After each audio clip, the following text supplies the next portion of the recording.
Hello and welcome. Today to our channel, we are bringing one of our famous doctors who we got a chance to work with together. And then welcome Dr. Jasleen Pannu. Hello.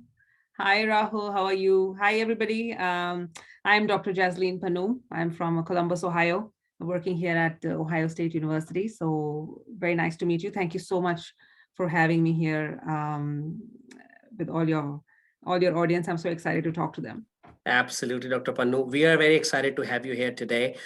We were interested, having that the heights you have achieved and success you have achieved. Tell us about your journey of to getting to the point where you are, right from medical school time or even before that, for our viewers. Well, I don't not sure if I've achieved that much height success or anything like that. You everybody's on their own journey, but my journey basically started back home in India. I grew up there and I lived there for about 25 years before I moved here. So I was born in Chandigarh. I'm from northern India, and I did my med school in Goa. I went to Goa because I thought it must be a fun place. So that's why I chose that place and went miles away from my home. But medical school is not a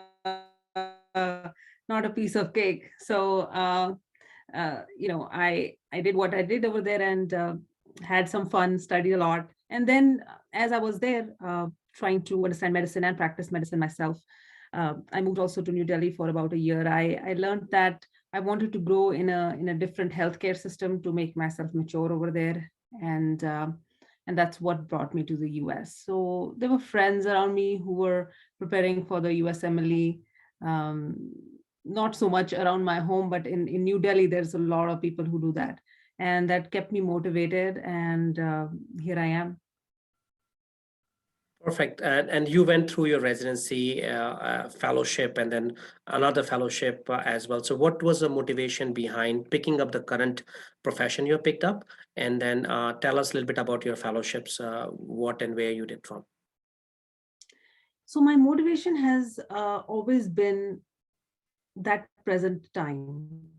So I was never able to see that much ahead. It was more like I analyzed whatever I liked, what I didn't like, and then took the next step. And for me, I knew I took my first step because I knew that I probably don't like surgery, so I chose medicine. And then one step after the other, just life, something, and I just kept pursuing it until I felt like this is what my passion is. And then, ultimately, that's what I found in interventional pulmonology. And I think that's how it is. It's not possible to know all the steps in advance, and sometimes you just have to take one step to show us what's the next one. And sometimes it's not initially what you plan to do, and it may turn out as something else, and that's okay to turn choices like that. So, like for myself, I was doing my internal medicine residency in Ohio, and I had the opportunity. I really liked ICU. It was very intriguing to me. So I had the opportunity to apply for that fellowship, and I ended up being in Mayo Clinic for that fellowship. And that introduced me to so many mentors over there that opened so many ways that I didn't even know existed in pulmonary and interventional pulmonary, even in ICU. And I tried a few things before I knew what I had to do. I tried to further pursue ICU and sometimes cardiothoracic ICU. Then I tried to do something like telemedicine. Then I finally, set my heart on interventional pulmonary after trying a few things. And for that reason, I pursued pulmonary medicine and then ultimately interventional pulmonary. But there were a lot of times that you have to test yourself and you doubt yourself too, whether this is the right choice. But it's just about being in that moment and just thinking of the first next step and not 10 steps ahead. So that's what life opens up for you then. Such an important message, and then you being in the pinnacle of people, like having very few percent of people who are interventional pulmonologists in the country, and telling this message to our viewers that you can't know all the steps. Take the first step and then path creates itself, or at least you find your calling for that. Yeah. So this is such an important part. And recently, there's some residency match has happened. So what's your message for people, from your own successes on failures, that those people who matched or those people who have not matched, what is your advice, one advice to each group from your own experience? I think my advice would be, so I had a lot of friends who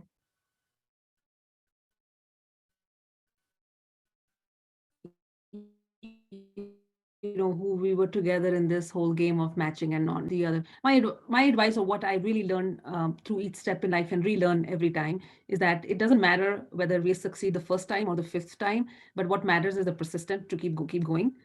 If you really think that this is where your future is and you want to build your future, and you're constantly feeling that urge and motivation, and nothing should stop you. It's sometimes it's a game of numbers when it's there's so many seats and there's so many candidates, but persistence is always something that I have seen work.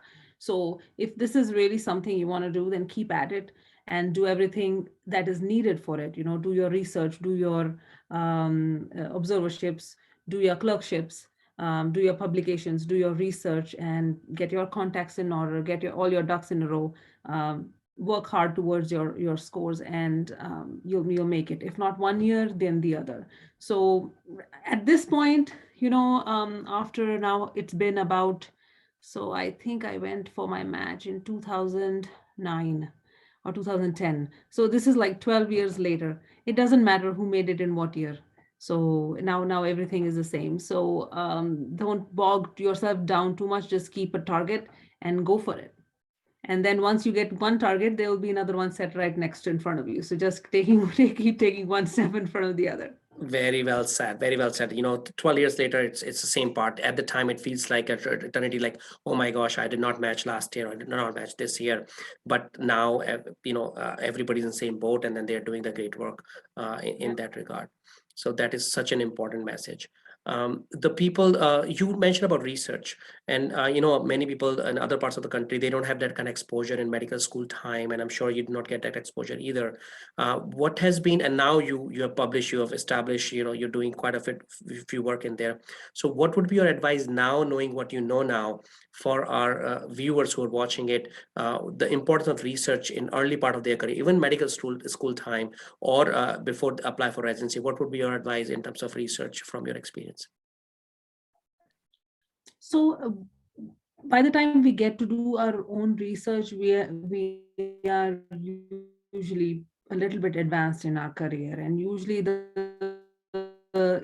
but what is important in medical school, I realized, was to learn how to understand research in the first place, how to understand other people's research. What does it mean to read a whole paper and not just the abstract?